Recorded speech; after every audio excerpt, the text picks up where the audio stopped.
I think one of the fundamental issues that became really clear as the story went on is that there's a real fundamental principle of having to be engaged and part of the community you're seeking to help before you can even ask for funding and receive funding. And I don't think that's the case with Narrative Muse.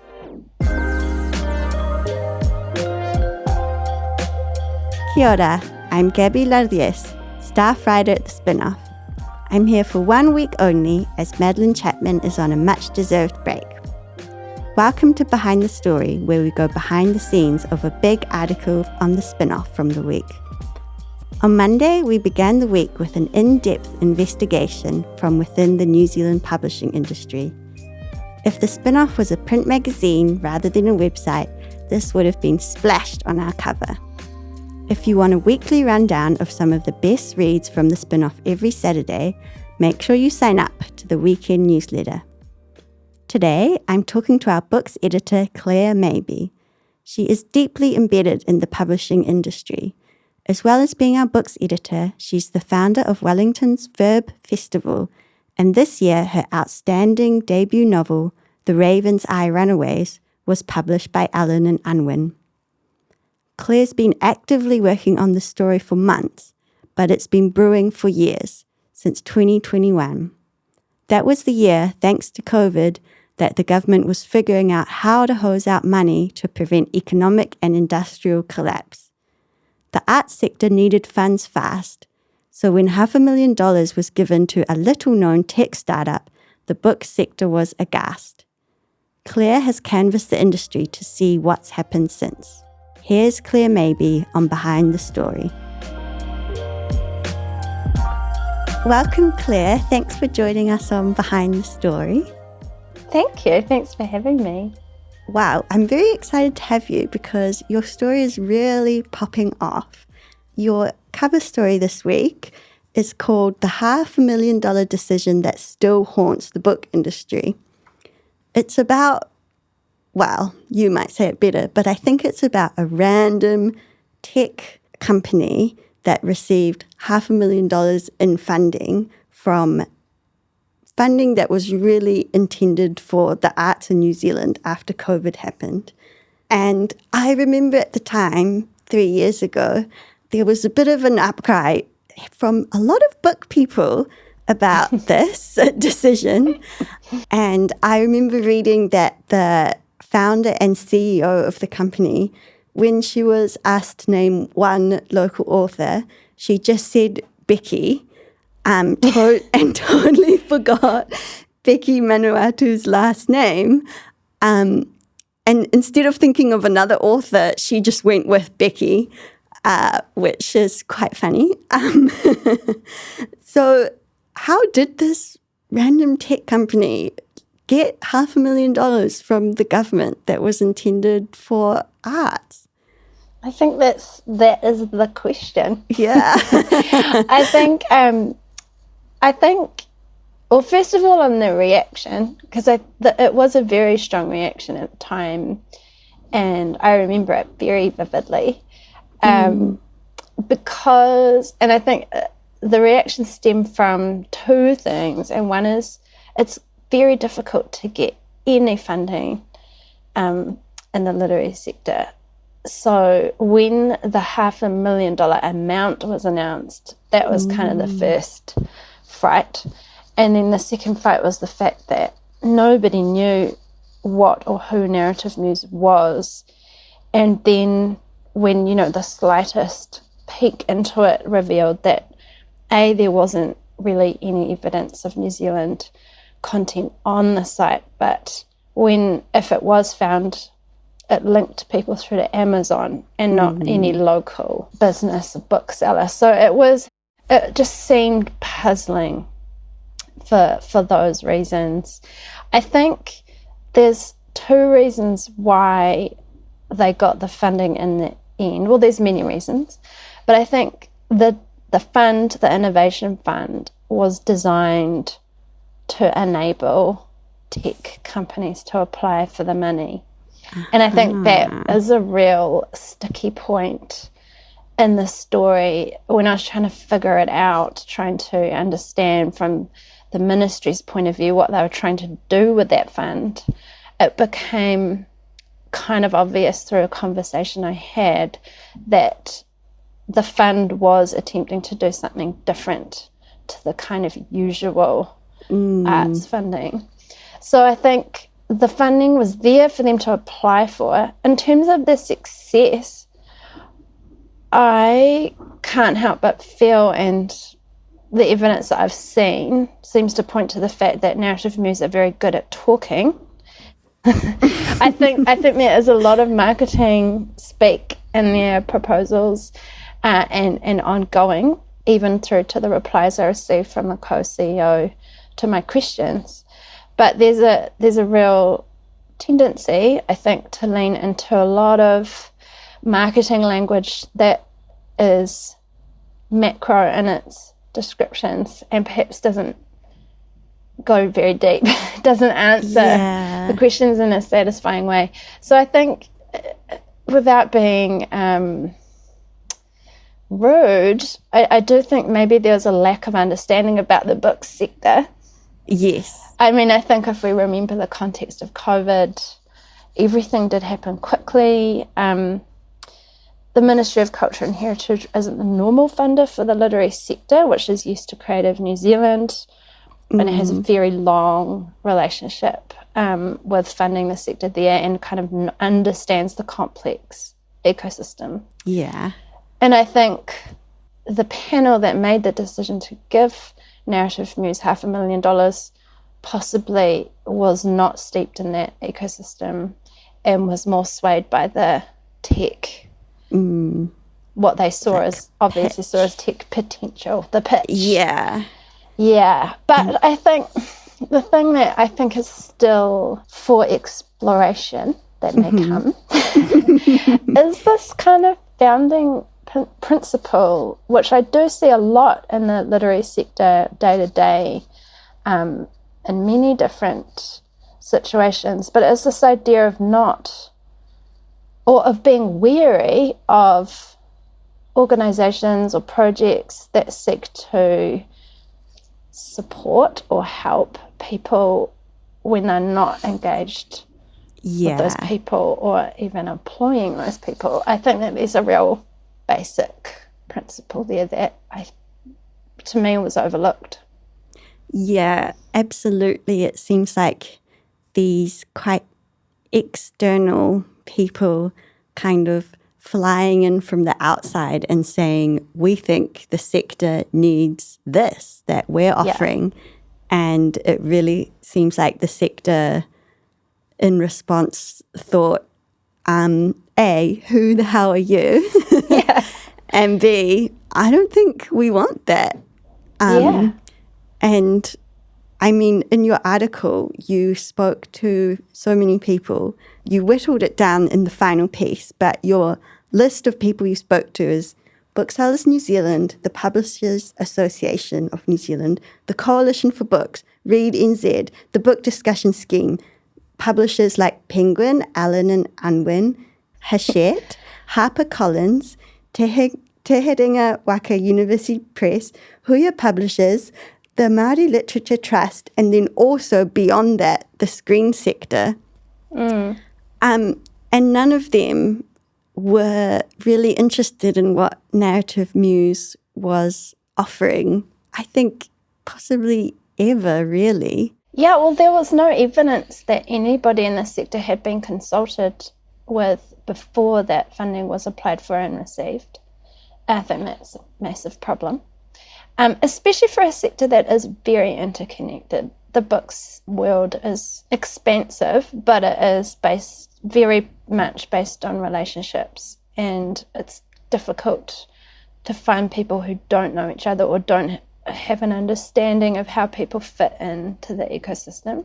So it was really glaring when Narrative Muse came in saying that they were going to help us all out by boosting sales without having even, any connection with the industry. So there was deep suspicion of that from the beginning, rightfully. I think. And everybody I spoke to was still puzzled and pissed off. So even 3 years later, it is quite a sore point. Yeah. I think the reason is 3 years later, the effects of COVID are now being really felt in the industry. It's not an easy time in the market for books, particularly, I think booksellers, many of them would say they had a bad winter. Yeah. I think that is probably fine for me to say that on behalf of people, but the market is having a tough time. And I think when you look back at that kind of unprecedented amount of money, which it was, like big amounts of money get given to the arts relatively often. Like if you're thinking about, for example, the orchestra or the opera or the ballet, which are centrally funded, but the literary sector never gets that. And I think there are so many organisations in this country that have worked for decades for writers and books and stories and audiences who already were working on projects that could really have done with some money, and who the impact of those projects, would have been big. So I think it's hard to look back now from a position of relative difficulty at a kind of what looks like a waste. And was there any other funding decisions in that same round which now you look back on and think, wow, they really made the most of that, or that really had an impact? I think that's slightly difficult to answer without really looking into every single one, to be honest. I do think, for example, the Satellites project was funded under that fund, and I feel like I have seen and felt the impact of that work since they received funding. Equally with Creative Waikato, which is an organisation I've admired for a long time, they really use that money to support artists and communities. And I feel like that was, that's a great decision. And compared to the Narrative Muse decision, which, if you look at it in many ways, looked like a failure of judgment, I think those projects that had direct engagement with artists and who are run by people who are very intertwined with those communities did well, for obvious reasons. It was directly went to a specific kind of place. Yeah, and I also think fulfilled the purpose of COVID recovery money. I think that's another aspect of this, which I didn't go to in the end so much in the article, but was very much kind of in the thinking as I was exploring the story. But why would you gamble COVID recovery money on a startup when, I do talk about this in the story, but failure is a big part of that economy and that startup mentality. Like, it's not a given that all startups will be really successful. So it kind of, that was a big question in my mind, was why would that money be used on something that could definitely fail instead of putting it into something that had a very low risk? Something kind of tried and true. A great question, but I guess it's the way they set up that innovation fund as well. Like, it was maybe a little bit doomed before Narrative Muse even made their application. Yeah. And I can't help but think, after reading your article, that Narrative Muse's biggest contribution was a well-designed poster for a book club of 12 people. Am I being too brutal? Like, where did all that money go? I don't think you are being brutal, and I tried really hard to find, I talked to so many people because I was setting I am part of the literary industry, so I had my fright 3 years ago when that news came out. But when I was doing this story, I was trying very hard to be objective and just have the conversations and report on, on what I found.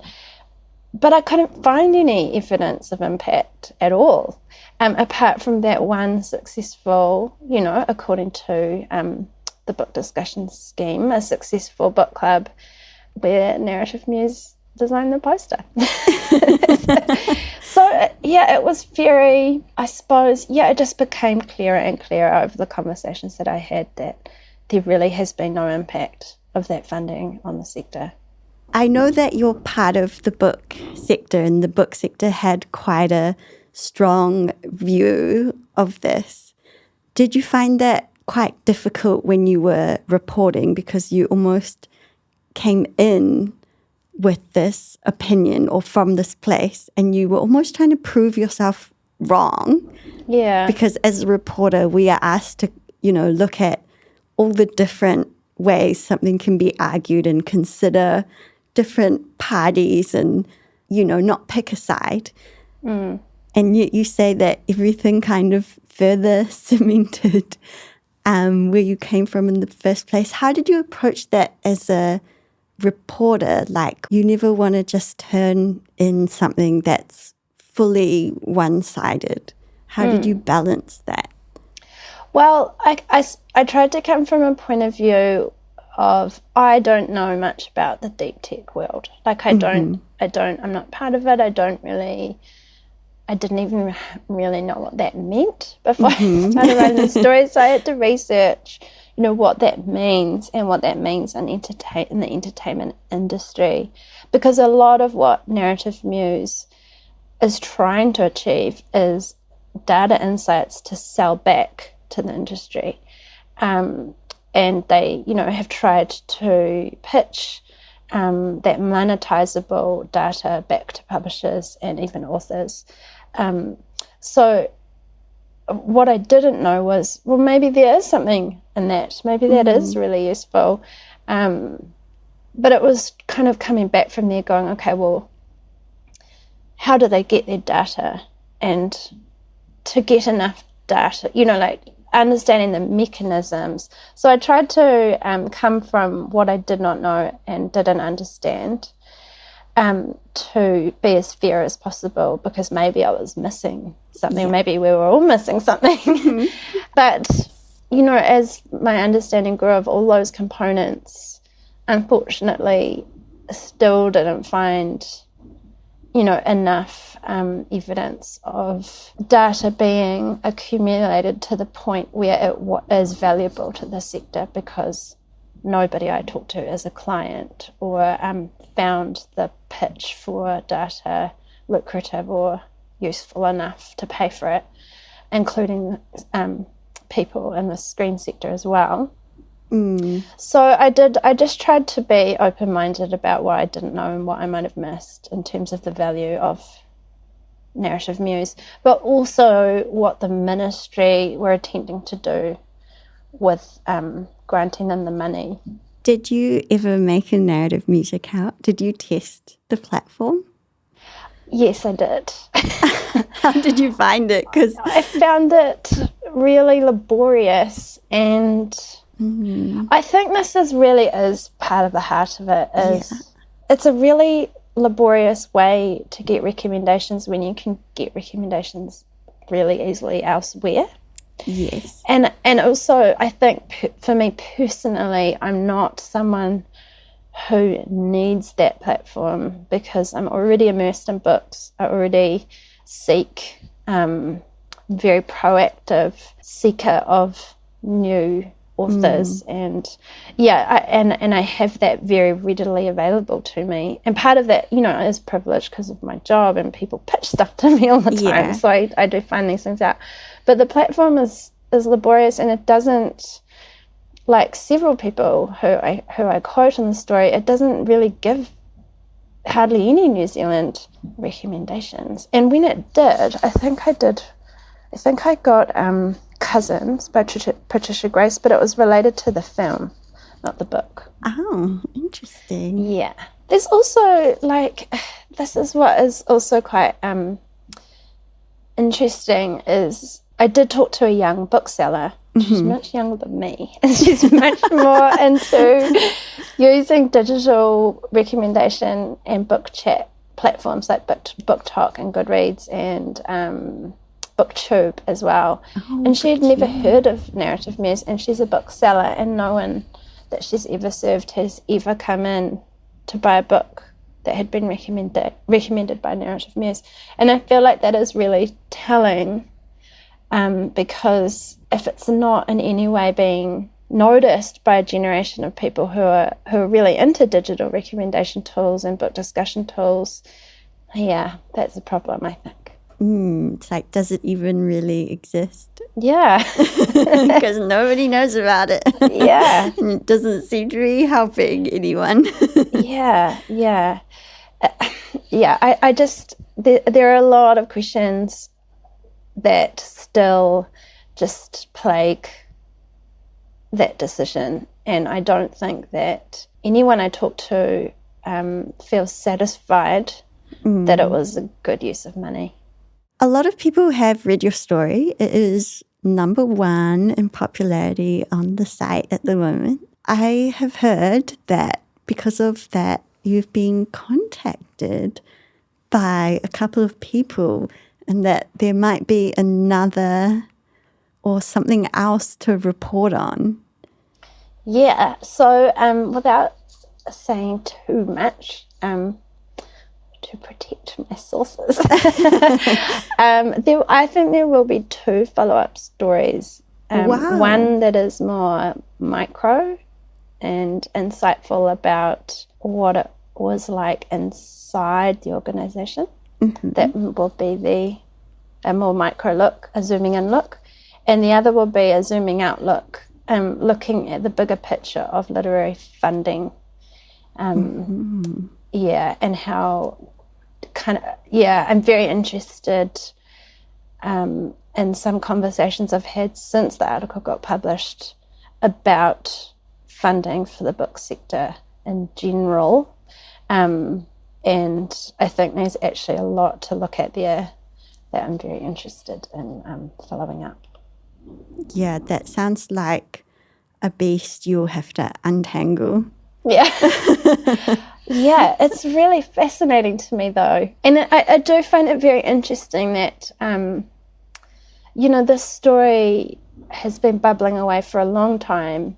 And it is interesting when things like this do get published, the kind of floodgates do seem to open. I find that quite fascinating.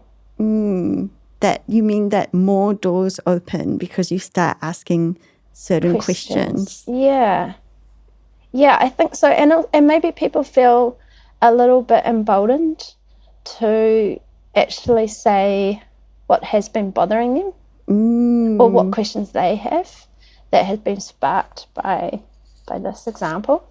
Well, thank you very much for joining us today. I look forward to these 2 new investigations coming, maybe not soon, but I'm sure they will be very good when they arrive. Thanks for joining us on Behind the Story today, Claire. Thank you, Gabi. Thank you for your questions. That was Claire Mabey on Behind the Story. I'm off, but Madeline Chapman will be back next week with another Spinoff writer and another Spinoff yarn. Thanks for joining us.